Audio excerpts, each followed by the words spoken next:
to chikore en koni to office no chalo gima gin bende gino onge gima rach gi to te wadwani mondo walose ka to record register mano mag duond buche kanyakla koda mano duola mano mongere kaka political parties dispute tribunal kama bende duond buche tere ngur magage ma bende gintiere goro kapok odonje wach makamano bende gisani bende azimio bende lieko kata mna giseo Kenya Kwanza ni bende kata mna gidonjore gi weche motenre kod duond buche mag siasa case example kana kum ranyisi wang'eyo wach Jubilee ma bende sani nitiere wach Jubilee nyaka sani Jeremiah Kioni David Murathe ginjok manose ngudhoko donge wach pod nitiere e dispute tribunal ka bende pod iloso wach makama azimio seyo Kenya Kwanza ni gidonje weche motenre kod Jubilee odoche manyoro ni unjo ka wandai bende wacho ni jo Jubilee ma bende nodar mowuok azimio modonjo e sirikal Kenya Kwanza gigwetao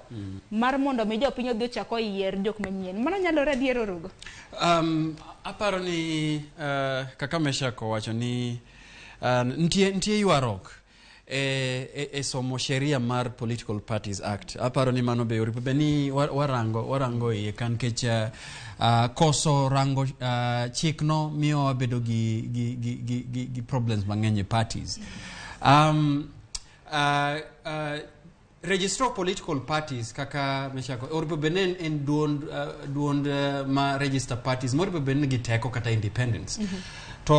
Sharon iseneno ka any government masani wan goni en government mabe girango iseo giasen were gi independent offices gi nikech ineno ka gitemo interfere gi independent offices achiel kuom gi en register political parties Jubilee kabire wach mar azimio kachako gi wach mar Jubilee oken mokwongo ka Jubilee oripo beni gi problems makam problem ma Jubilee no chako chon ineno ka ndalo mane wan gi Kibra by election 2019 to pod president masani nentie nen deputy president mar nen